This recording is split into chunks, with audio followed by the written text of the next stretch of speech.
Muy bien, hermanos queridos, vamos a cerrar nuestros micros para poder compartir la clase. Entonces, hoy nos toca justamente eh, este es nuestro tema de hoy, Reyes Venideros, que viene a ser el tema, el penúltimo tema, ahí está. Y he puesto Reyes Venideros 1, que viene a ser la visión de la consumación del plan de Dios. O sea, ya aquí estamos hablando de la consumación del plan de Dios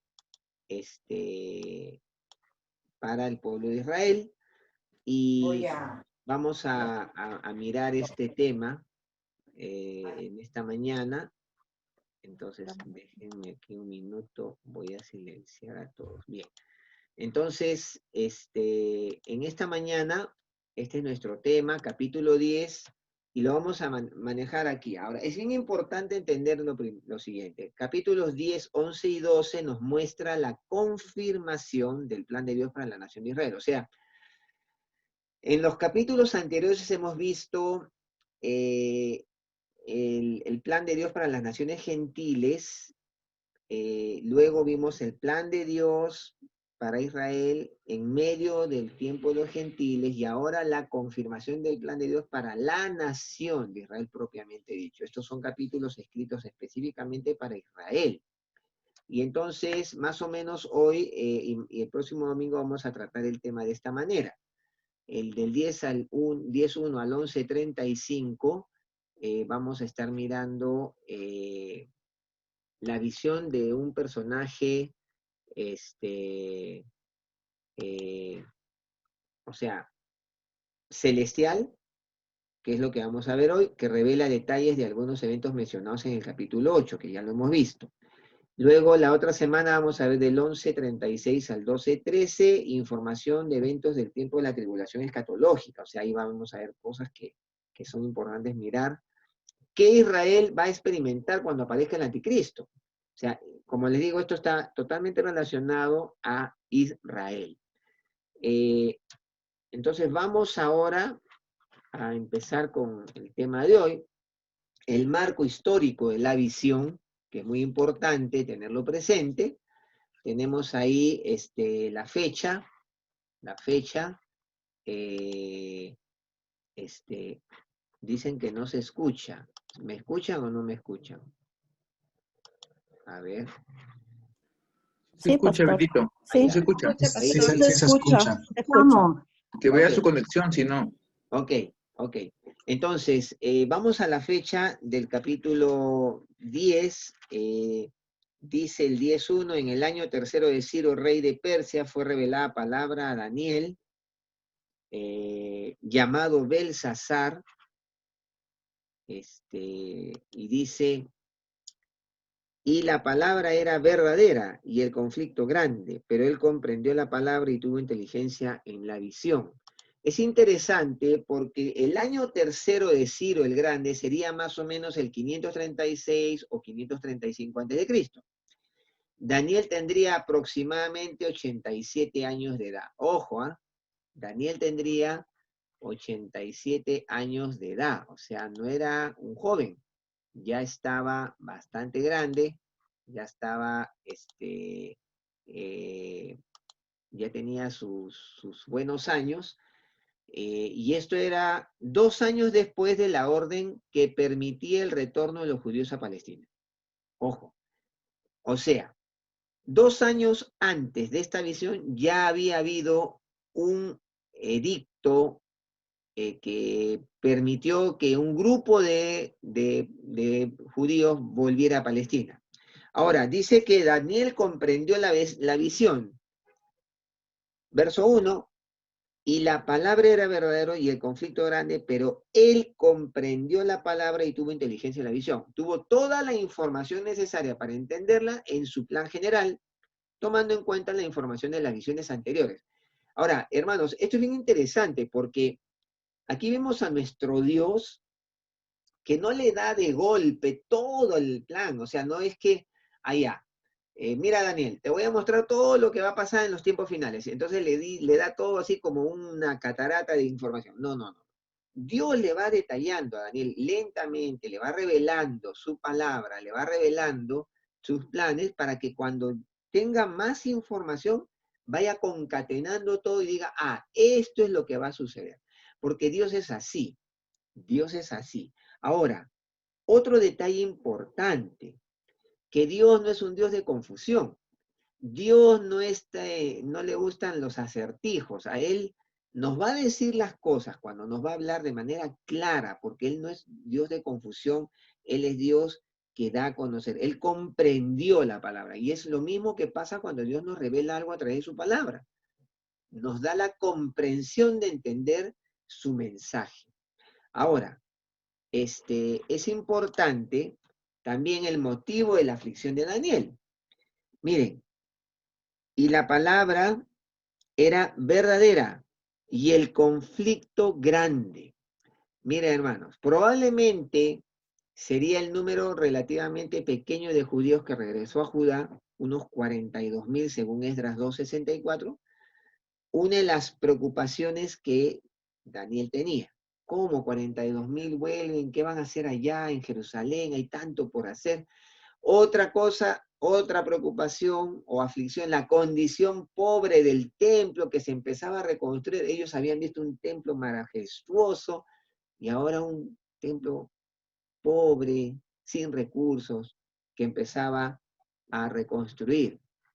Y la oposición también fuerte de los enemigos de Palestina. Había una gran oposición y eso también era una preocupación. Ahora, pero aquí hay algo, hermanos, que yo quiero mirar antes. Miren lo que dice. Y en aquellos días yo, Daniel, estuve afligido por espacio de 3 semanas. No comí manjar delicado, ni entró en mi boca carne ni vino, ni me ungí con ungüento, hasta que se cumplieron las 3 semanas. Hermanos, aquí nos muestra que Daniel hizo un ayuno de 21 días. Dice, yo estuve afligido por 3 semanas. Y la aflicción del corazón de Daniel, él afligió su corazón porque estaba mirando lo que sucedía y busca al Señor en un ayuno que algunos llaman, los denominan el ayuno de Daniel, que es un ayuno parcial donde no se come nada, manjares, o sea, gustitos, dulces, postres, no se come proteínas como carnes, ni tampoco se bebe vino ni bebidas azucaradas, solo agua, y no me ungí con ungüento. O sea, ¿qué quiere decir? Que él no tuvo placeres o tiempos así de descanso. Él buscó al Señor, ¿no? 21 días. Y esto es todo un tema, hermanos. Esto es todo un tema. El valor que el ayuno tiene para conocer los propósitos de Dios. Y no es el tema de la clase, pero vale la pena pensarlo. Ahora, uno dice, Daniel tenía 87 años y hizo un ayuno de 21 días. Hay otro ayuno que también se muestra en Daniel de 10 días, ¿no? Que solo legumbres. ¿Se acuerdan? A los 15 años él le dijo al rey a Aspenaz, el jefe de los eunucos, que los probara por 10 días y estarían mejor que los que comían la comida del rey. Y efectivamente, después de 10 días estaban mejores, y esto lo vivieron 3 años, porque la formación fueron 3 años. Entonces, hay algunas cosas que vale la pena considerar allí con relación a un tema alterno que es el ayuno. Ahora, la ubicación de Daniel, dice el verso 4, y el día 24 del mes primero estaba yo a la orilla del gran río Hiddekel. El río Hiddekel es el nombre antiguo del río Tigris. El Tigris queda al este de Babilonia y al este de Susa, que es la capital de Persia. Entonces, posiblemente Daniel se encontraba fuera de Susa, la capital de Persia, cumpliendo diligencias del rey Ciro. Y entonces él recibe la visión en este lugar. Ahora, esto es importante porque vale la pena mirar. Dice, en el día 24 del mes primero, no, vamos al 5. Y alcé mis ojos y miré, y aquí un varón vestido de lino y ceñido sus lomos de oro y ufaz. Su cuerpo era como de berilio y su rostro parecía un relámpago y sus brazos y sus pies como de de color de bronce bruñido, y el sonido de sus palabras como el estruendo de una multitud. Y solo yo, Daniel, vi aquella visión, y no la vieron los hombres que estaban conmigo, sino que se apoderó de ellos un gran temor, y huyeron y se escondieron. Quedé pues yo solo, y vi esta gran visión, y no quedó fuerza en mí. Antes mi fuerza se cambió en desfallecimiento, y no tuve vigor alguno. Acá es interesante algo que vale la pena remarcar. Dice que parece haber sido un ángel, ¿no? Dice, vi mis ojos y miré aquí un varón vestido de lino, ¿no? Tal vez el mismo Gabriel visto en las visiones anteriores. Algunos expositores opinan que era Cristo mismo, una cristofanía, una representación preencarnada del Señor Jesús. Pero es difícil aceptar que la segunda persona de la deidad necesitara la ayuda del arcángel Miguel para vencer la oposición del enemigo espiritual mencionado en el verso 13. Si ustedes van al 13, más el príncipe del reino de Persia se me opuso durante 21 días, pero he aquí Miguel, uno de los principales príncipes, vino para ayudarme y quedé allí con los reyes de Persia. Ahora, miren hermanos, es difícil que el Señor Jesús necesitara la ayuda de Miguel, ¿no? Aunque esta objeción tiene validez, podríamos considerar dicho personaje como una teofanía. Ahora, yo les estoy planteando lo que dicen los estudiosos, los investigadores. Yo en lo personal pienso que era un ángel de Dios, pero la objeción, perdón, pero la consideración que pudiera ser una teofanía, si se sostiene porque si comparamos la visión de Daniel con Apocalipsis 1, 9 al 16, podríamos pensar que era una cristofanía. Miren lo que dice Apocalipsis 1, 9 al 16. Acompáñenme, por favor, en sus Biblias. Desde el 10, ahí está Juan en la isla de Patmos, teniendo la visión. Jesús se muestra a él y le dice que escriba. Dice el verso 10, yo estaba en el Espíritu en el día del Señor, y oí detrás de mí una gran voz como de trompeta que decía, yo soy el alfa y la omega, verso 11, 1:11 de Apocalipsis, el primero y el último. Escribe en un libro lo que ves, y envíalo a las 7 iglesias que están en Asia, a Éfeso, Esmirna, Pérgamo, Tiatira, Sardis, Filadelfia y Laodicea. Y me volví para ver la voz que hablaba conmigo, y vuelto vi 7 candeleros de oro, y en medio de los 7 candeleros a uno semejante al Hijo del Hombre, vestido de una ropa que llegaba hasta los pies, y ceñido por el pecho con un cinto de oro. Su cabeza y sus cabellos eran blancos como blanca lana, como nieve, sus ojos como llama de fuego, y sus pies semejantes al bronce bruñido, refulgente como en un horno, y su voz como estruendo de muchas aguas. Es interesante porque vamos a mirar la visión, cómo lo describe Daniel al varón de la visión. Por ejemplo, vestido de lino. Generalmente el lino simbolizaba la pureza, eso está en Levítico 6:10, Apocalipsis 15:6. Ceñido sus lomos de oro de Ufaz. Esta frase describe un cinturón tejido con fibras de oro que bordeaba la cintura del varón. Su cuerpo era como berilio.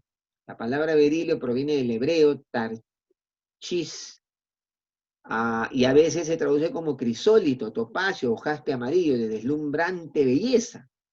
Su rostro parecía un relámpago en el sentido de su brillantez.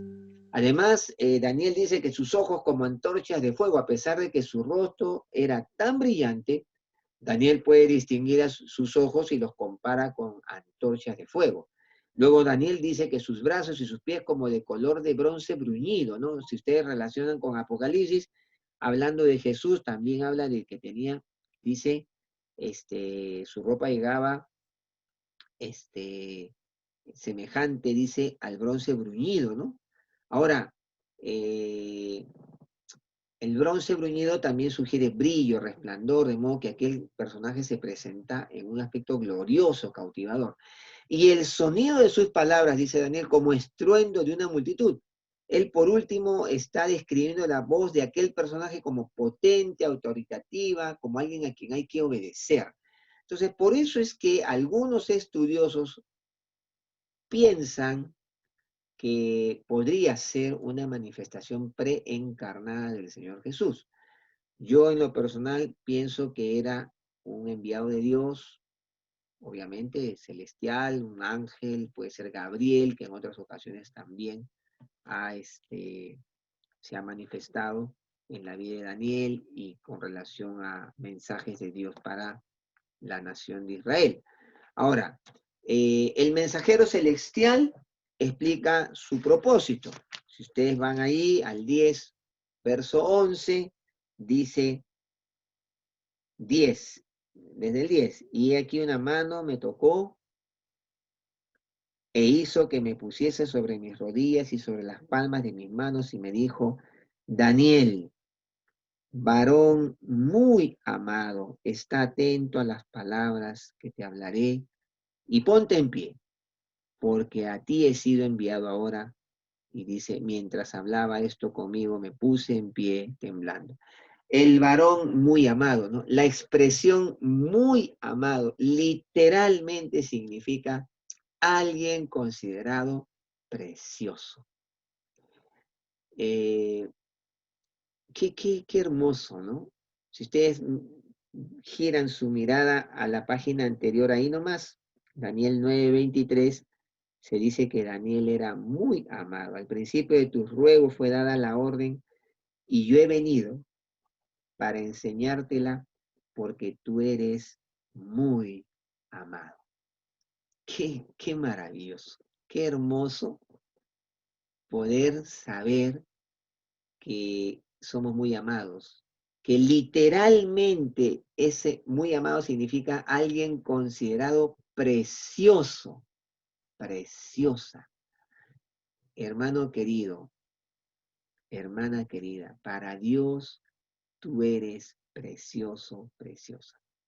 Si alguien por ahí te ha hecho creer que tú no tienes valor, que nadie te ama, que no eres precioso para nadie, pues quiero que sepas que para Dios eres considerado precioso, preciosa. Ahora es evidente que el testimonio de aquel profeta, su vida de dedicación y su incuestionable fidelidad delante de Dios le hacía merecedor este título. Pero no quiero que pensemos que porque hacemos cosas para Dios, entonces somos más preciosos o menos preciosos. No, porque no hay nada que tú puedas hacer para ser más amado por Dios.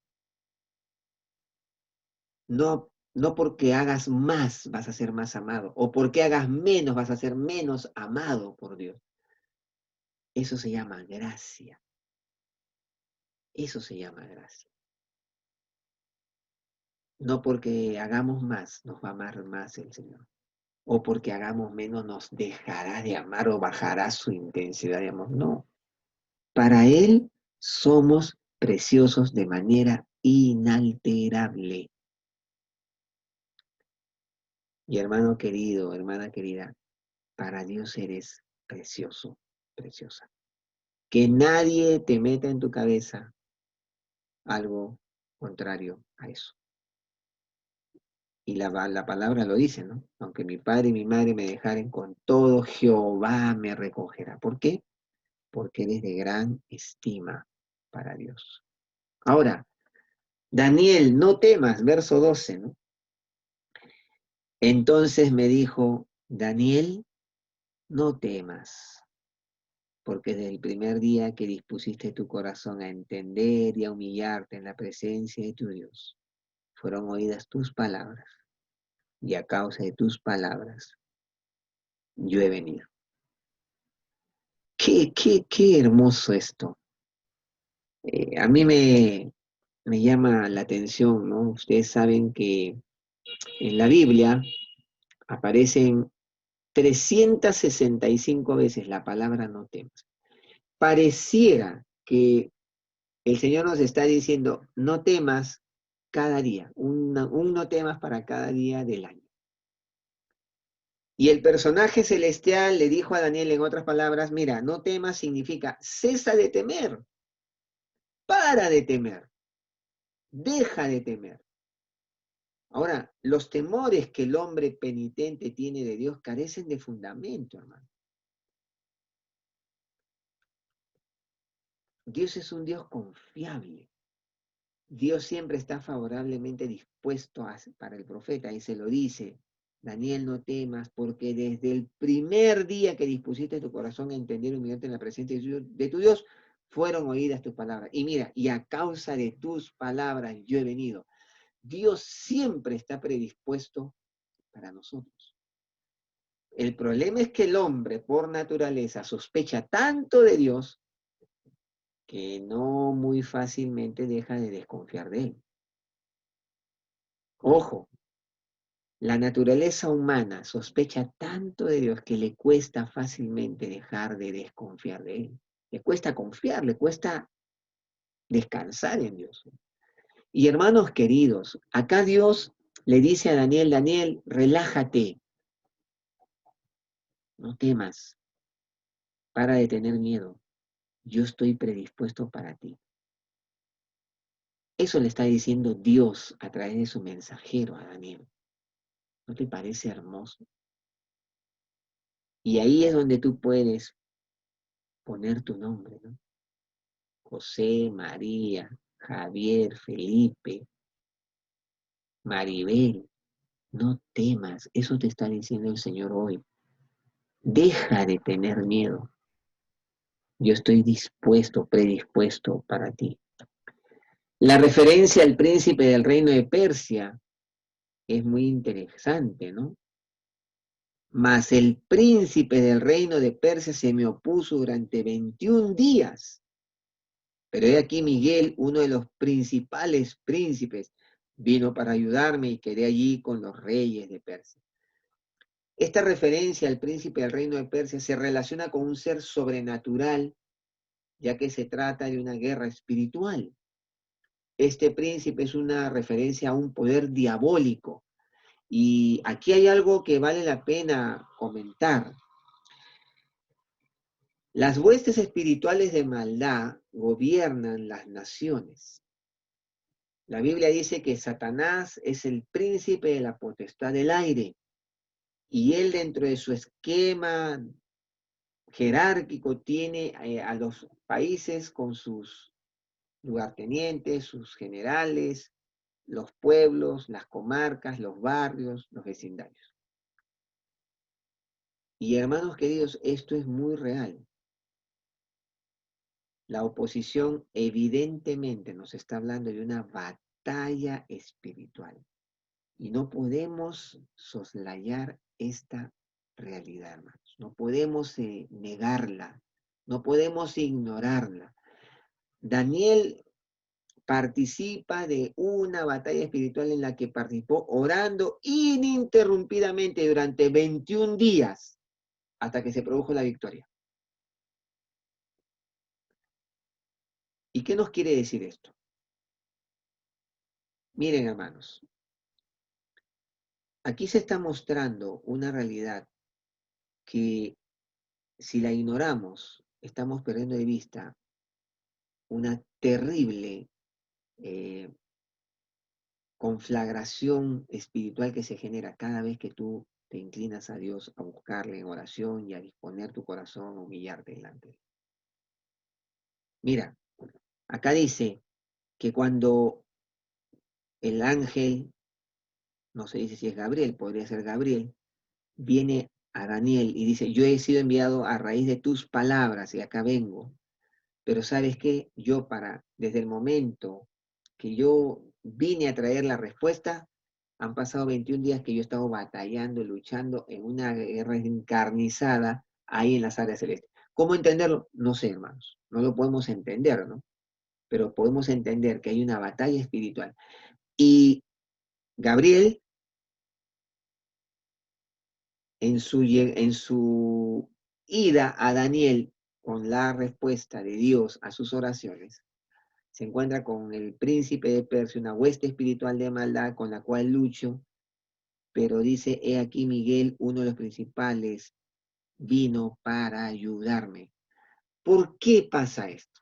Miren, hermanos, Daniel estaba orando Y la voz de Daniel retumbaba en el trono de Dios, retumbaba en la presencia de Dios. Y la orden sale el primer día que él ora y sale Gabriel a traerle la respuesta a Daniel, pero la respuesta no llega.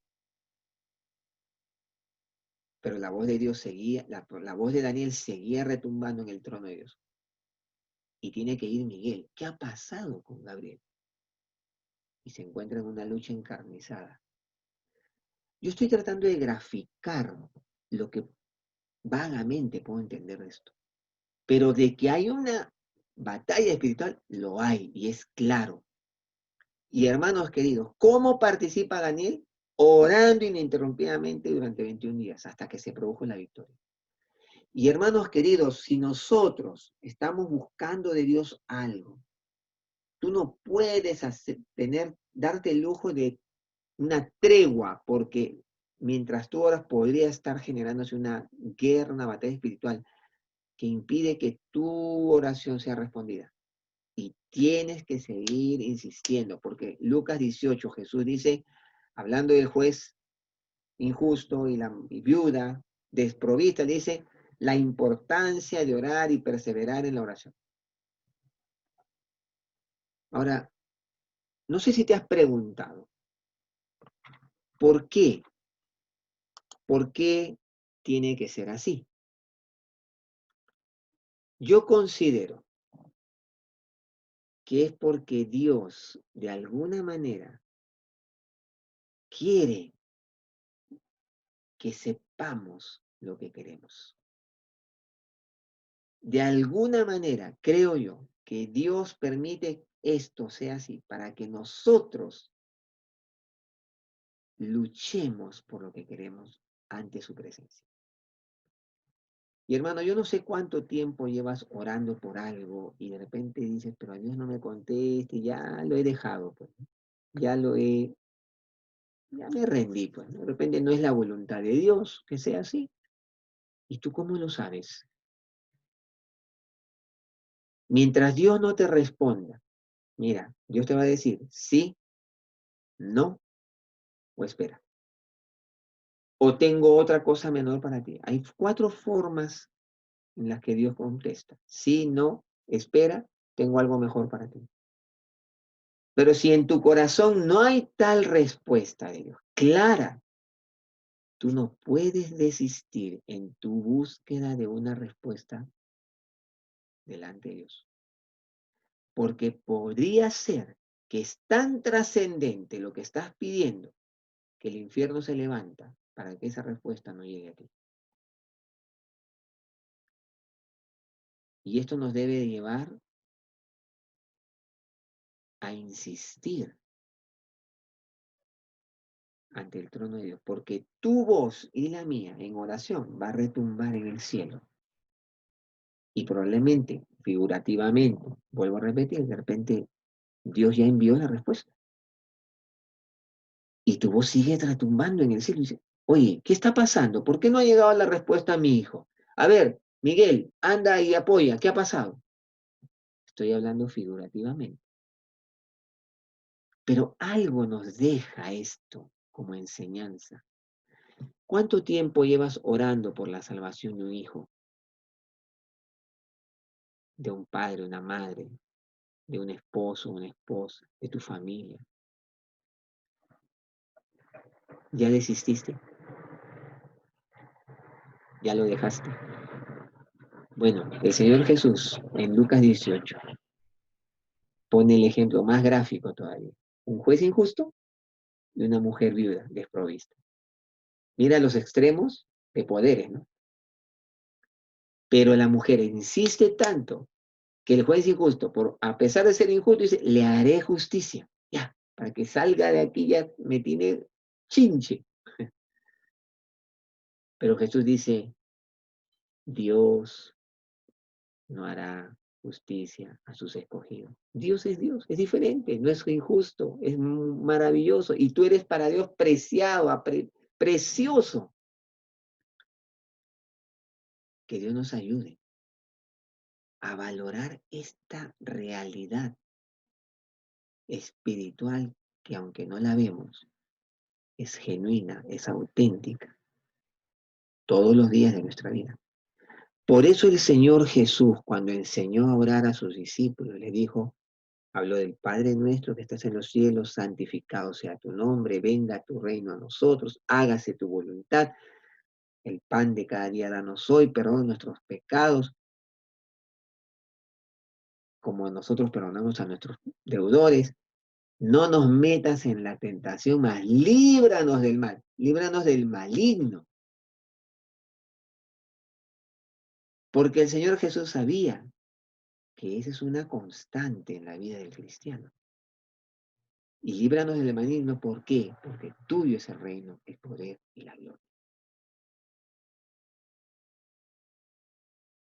Aquí tenemos una tremenda ilustración de lo que nos dice la palabra sobre la batalla espiritual que libramos cada día. Bueno, sigamos. El arcángel Miguel es mencionado 5 veces en la Biblia. ¿Y sabes qué significa? ¿Quién es como Dios? Qué tremendo, ¿no? ¿Quién es como Dios? Es el único ser angelical designado como arcángel y el encargado de velar por los asuntos relacionados con la nación de Israel. Y a Miguel lo vas a ver siempre relacionado con la nación de Israel. Es el ángel, el arcángel encargado de los asuntos relacionados a su pueblo. Ese es Miguel. Y significa quién es como Dios. El enfoque de la visión, verso 14. He venido para hacerte saber lo que ha de venir a tu pueblo en los postreros días, porque la visión es para esos días. Los postreros días, la preocupación de Daniel indudablemente concernía al futuro inmediato de Israel. ¿Qué va a pasar? Acabados los 70 años, ellos van a volver a Jerusalén, se va a reconstruir el templo, se va a reconstruir el muro. ¿Qué va a pasar? Pero el Señor extiende esta revelación más allá, proyectando la información hasta los tiempos finales, cuando Israel sea perseguida por el cuerno pequeño, el anticristo, y el remanente fiel de su pueblo sea librado por la segunda venida de Cristo. Ahí va la visión.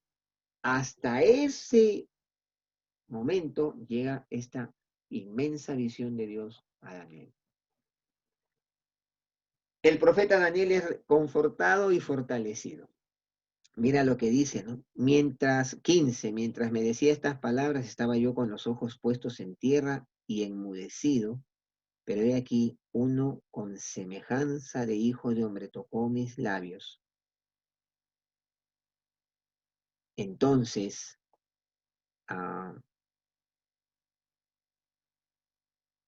abrí mi boca y hablé y dije al que estaba delante de mí, Señor mío, con la visión me han sobrevenido dolores y no me queda fuerza. ¿Cómo pues podrá el siervo de mi Señor hablar con mi Señor? Porque al instante me faltó la fuerza y no me quedó aliento. Daniel es fortalecido,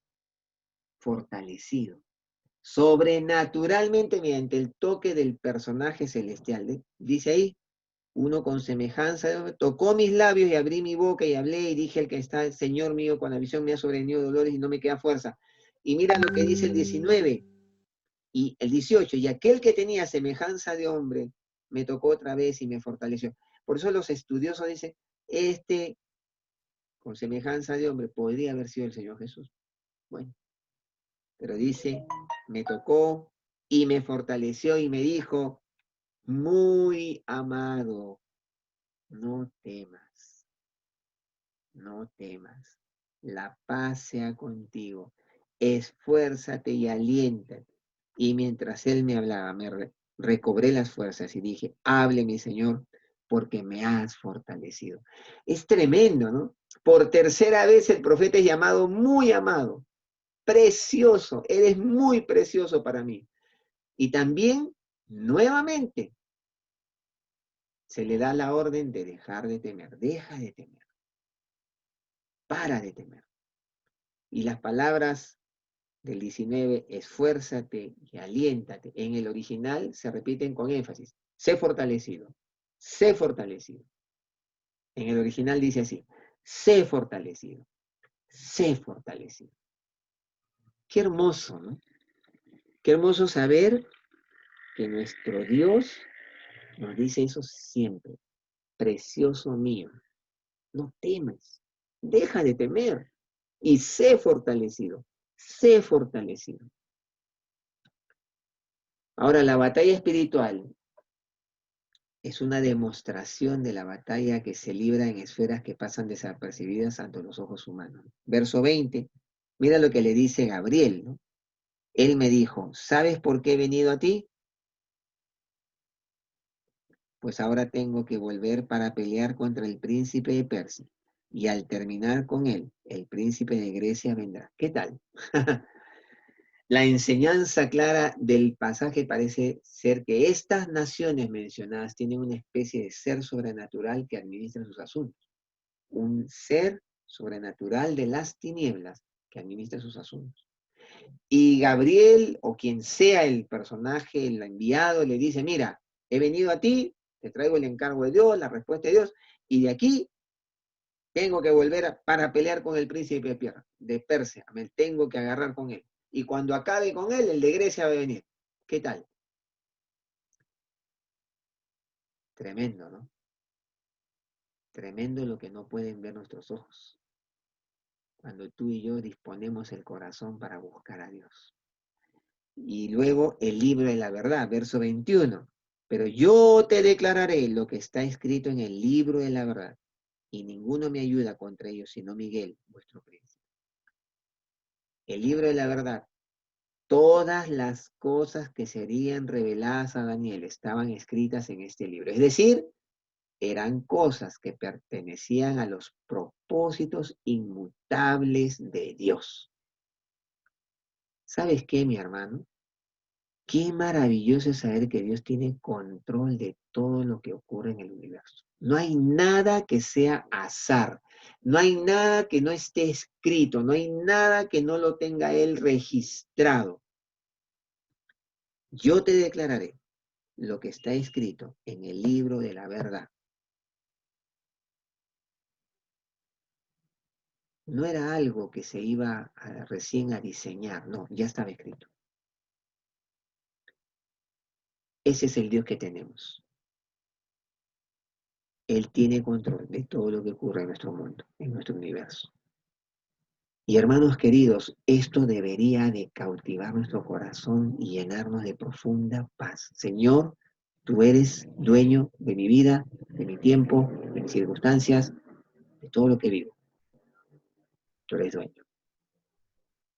No hay nada que tú no hayas destinado, trabajado y puesto propósito. Ahora, el capítulo 11 del libro de Daniel contiene un mensaje profético que concierne a la historia de Israel y su relación con las naciones gentiles. La primera parte de este capítulo trata sobre una etapa de la historia del pueblo judío que vio su cumplimiento entre los reinados de Darío el Medo, 539 a.C., y Antíoco IV Epífanes en el 175 al 163. Imagínate, un largo trecho. ¿Ok? Esa es la primera parte del capítulo 11. La segunda parte de este capítulo, del 36 al 45, contempla la historia de Israel en tiempos escatológicos y está íntimamente relacionada con el capítulo 12. Entonces, eso es importante que lo entendamos. Ahora, la primera parte del 11.2 al 35, que es la parte preliminar de la visión, se narra la historia de Israel hasta la cuádruple división del imperio greco-macedonio que ya hemos revisado. Si ustedes leen 11.2, ahora yo te mostraré la verdad, y aquí que aún habrá 3 reyes en Persia, y el cuarto se hará de grandes riquezas más que todos ellos, y al hacerse fuerte con sus riquezas, levantará a todos contra el reino de Grecia. Se levantará luego un rey valiente, el cual dominará con gran poder y hará su voluntad. Pero cuando se haya levantado, su reino será quebrantado y repartido hacia los 4 vientos del cielo, no a sus descendientes, ni según el dominio que con él dominó, porque su reino será arrancado y será para otros fuera de ellos. Mira los detalles que da Dios o el mensajero de Dios a Daniel.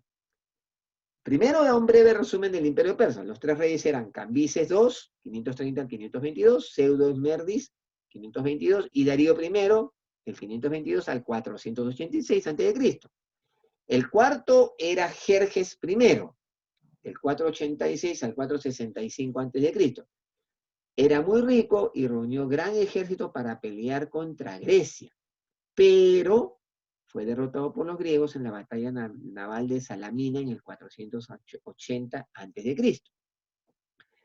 Alejandro Magno y la división de su imperio. En el 3 y 4 concuerda con la visión del capítulo 8. ¿Te acuerdas? En el capítulo 8 también se habla de que un leopardo le salen 4 cabezas, y es porque el imperio griego, a la muerte de Alejandro Magno, se divide. El único punto adicional es que ningún descendiente, mira, lo adicional que se narra aquí en el 11, 3 y 4, es que ningún descendiente de Alejandro heredaría sus conquistas. Ahí dice, ¿no? Dice, se levantará luego un rey valiente, Alejandro, el cual dominará con gran... Pero cuando se haya levantado su reino será quebrantado y repartido, no a sus descendientes. Interesante, ¿no? Y si tú lees la historia universal, eso es lo que exactamente sucedió. Ahora, en segundo lugar, vamos a hablar de la historia de Israel desde la división del Imperio Alejandro hasta Antíoco Epífanes. Eso va del 5 al 20. Vamos a ver, por ejemplo, el verso 8. Y aún a los dioses de ellos, sus imágenes fundidas y sus objetos preciosos de plata y de oro, llevará cautivos a Egipto, y por años se mantendrá él contra el rey del norte. Egipto, aquí habla dos reinos importantes, son el del sur, Egipto, verso 8, y el del norte, Siria. Además, se trata de una sucesión de reyes de ambos reinos, de Ptolomeos y de los Seleucidas.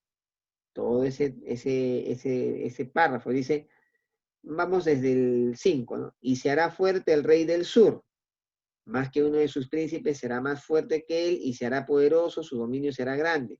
Al cabo de años harán alianza y la hija del rey del sur vendrá al rey del norte para hacer la paz. Pero ella no podrá retener la fuerza de su brazo, ni permanecerá él, ni su brazo, porque será entregada a ella y a los que la habían traído, asimismo su hijo y los que estaban de parte de ella en aquel tiempo. ¿De qué está hablando? De los arreglos matrimoniales que se dieron y que están escritos en la historia universal. El próximo domingo les voy a narrar algunas de estas cosas. Qué curioso, ¿no? Detalles, hermanos, detalles. Ahora, luego dice, el 7, pero un renuevo de su rey se levantará sobre su trono y vendrá con ejército contra el rey del norte y entrará en la fortaleza y hará en ellos su arbitrio y predominará. Luego el 10, más los hijos de aquel se irán y reunirán multitud de grandes ejércitos y vendrá apresuradamente y inundará y pasará adelante, luego volverá y la llevará a la guerra hasta su fortaleza, por lo cual se enfurecerá el rey del sur y saldrá y peleará contra el rey del norte y pondrá en campaña multitud grande y toda aquella multitud será entregada en su mano. Y al llevarse él la multitud se elevará su corazón y derribará muchos millares, mas no prevalecerá. Y el rey del norte volverá a poner en campaña una multitud mayor que la primera, y al cabo de algunos años vendrá apresuradamente con gran ejército y con mucha riqueza. Está hablando de esta sucesión de reyes y Ptolomeos y Seleucidas. Ahora, al principio de estos reinos, por más de 100 años, Palestina estuvo bajo el control de Egipto. Fue conquistada por Siria en el tiempo de Antíoco el Grande, 202 a.C., que habla Daniel 11:16. Y el que vendrá contra él hará su voluntad y no habrá quien se le pueda enfrentar y estará en la tierra gloriosa, la cual será consumida en su poder. Y entonces Antíoco el Grande quedó bajo su control hasta fines del reino de Antíoco Epífanes, cuando se independizó y existió como una nación semi-independiente hasta que llegaron los romanos en el 63 a.C. Todo esto se narra en estos versículos, del 5 al 20. Las profecías de Daniel acerca de este periodo de la historia son tan detalladas y exactas.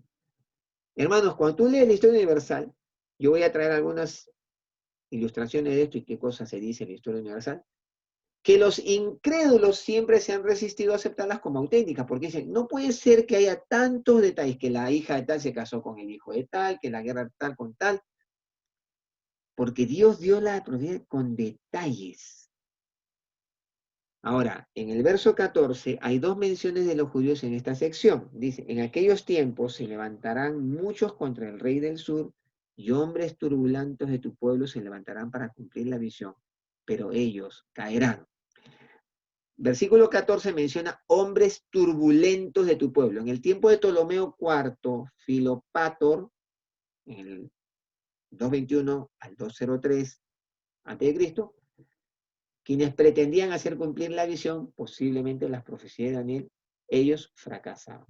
Este tiempo, hombres turbulentos, entre el 221 y el 203 a.C., hubo pues hombres que quisieron cumplir la visión, como digo, posiblemente la de Daniel, pero fracasaron. La otra mención está en el verso 16, donde se predice el pase de control de Palestina con su población judía a Egipto, de Egipto a Siria, por las conquistas del Antíoco el Grande, entre el 223 y el 187 a.C. Interesante. Cuando ustedes vean, les muestro un poco la historia universal, van a darse cuenta cómo pudo haber concatenado todo tan exactamente. Vamos a las enseñanzas del capítulo 10. Este capítulo 10 nos enseña que para Dios somos especial tesoro. Hermano querido, eres muy amado. Y esto nos invita a poder confiar plenamente en el Señor, nuestro Dios. Somos especial tesoro. Cuando disponemos el corazón para con Dios, nuestras palabras serán oídas por nuestro Dios. Siempre. ¿Cuándo dispusiste tu corazón al Señor? Cuando le entregaste tu vida a Cristo. Desde ese día, tus palabras siempre han sido oídas por el Señor. Y Él siempre ha enviado respuesta a tu oración. Ahora, ¿Dios enviará su respuesta? Sí, cuando nos humillamos ante su presencia, cuando le buscamos, cuando reconocemos nuestra necesidad de Él, cuando reconocemos nuestra debilidad. Y la oración nos obliga a perseverar porque se nos advierte que hay una gran lucha espiritual en las regiones celestes que nosotros no podemos visualizar, pero que es real, auténtica, genuina. Sí, hermanos queridos, se nos advierte a perseverar. Ahora, esto va ya en relación a mí mismo. ¿Cómo lo aplico? ¿Cómo estoy disponiendo mi corazón a entender y humillarme delante de Dios? ¿Cómo? ¿Qué estoy haciendo? ¿Qué estoy dejando de hacer? ¿Qué estoy programando en mi vida para lograr este objetivo? ¿Logro entender el profundo valor que posee el ayuno en mi vida de fe como una disciplina espiritual para crecer y conocer mejor a Dios?